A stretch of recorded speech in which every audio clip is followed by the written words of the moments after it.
OK. Disassembly of FC automation drive, B enclosure. By the end of this module, you would have a clearer understanding on disassembly of FC automation drive, B enclosure. Before starting this module, let me give you a quick warning. Frequency converters contain dangerous voltages when connected to the line voltage. During dismantling, in order to protect yourself from these dangerous voltage, you should remove the power to the drive, and wait for about 15 minutes, to let the drive capacitors fully discharge. Before disassembling anything, disconnect mains and motor cables. Only a competent Danfoss technician should carry out the service. Warning: many electronic equipments are sensitive to static electricity. Voltages are so low that can affect the performance or completely destroy the sensitive components. So before dismantling the components of FC automation drive, use a ESD equipment on the hand wrist to prevent possible damage from occurring. Now let's see the disassembly of FC automation drive. The disassembly of the drive starts with removal of the following parts: front cover, control card unit, SMPS card, bus bar unit, power card.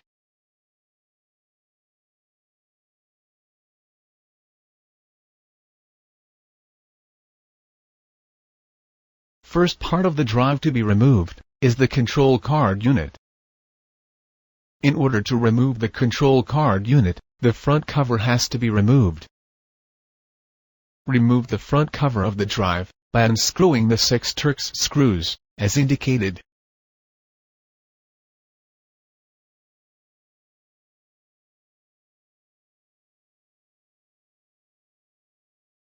After removing the front cover, the next step is to disassemble the control card unit.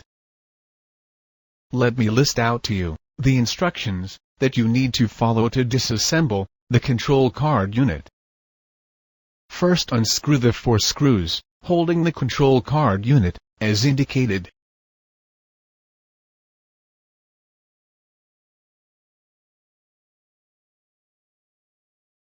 Next, unplug the ribbon cables from the SMPS card. Now remove the control card unit. Now you have done with the disassembly of the control card unit.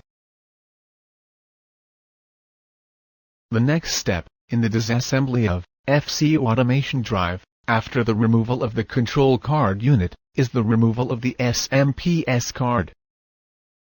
In order to disassemble the SMPS card, I shall list out to you the instructions that you have to follow.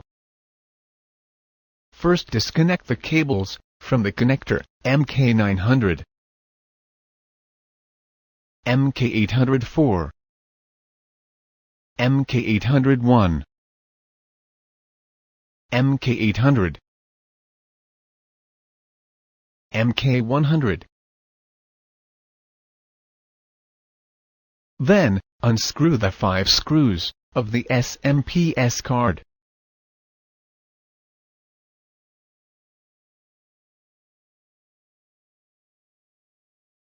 Then unscrew the 2 screws at MK101, M4 into 12 mm of the SMPS card, as indicated. Then, unscrew the 3 screws from the setter of the SMPS card, as indicated.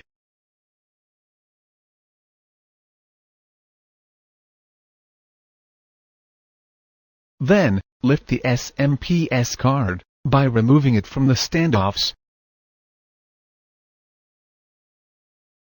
Now you have disassembled the SMPS card. The next part to be disassembled during disassembling FC automation drive is the removal of the power card. In order to remove the power card, the bus bar unit has to be removed first. Let me list out to you the instructions to remove the bus bar unit. First, loosen the 4 screws, as indicated from the load share and brake connectors, using the Allen keys.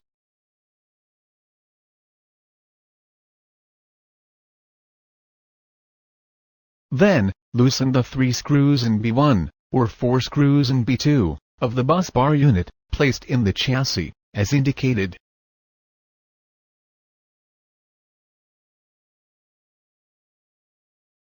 Then unplug the mains, or power card connector. Finally loosen the 9 screws, for B1, and 13 screws, for B2, as indicated, and remove the bus bar unit.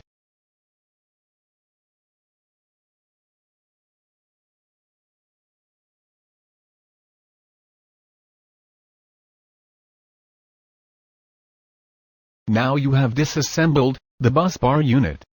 The final step is to disassemble the power card assembly.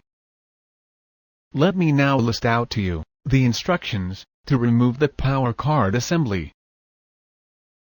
First, unscrew the 4 screws in B1, or 5 screws in B2, PCB fixing the chassis as indicated. Then unscrew the 4 screws for rectifier and IGBT module in B1.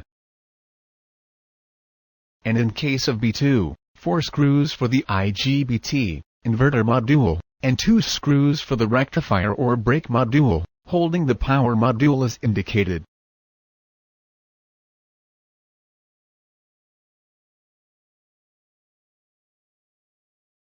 Then, lift the power card from the chassis.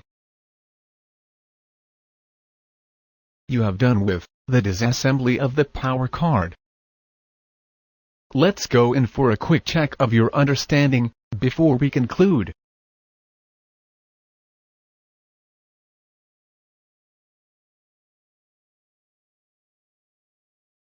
Incorrect. The correct answer is the 4 screws. With this, we come to the end of the disassembly of FC automation drive, B enclosure. Hope you must have gained knowledge on how to disassemble a FC automation drive, B enclosure, and I hope that this training will help you out in disassembling the drive during faulty situations.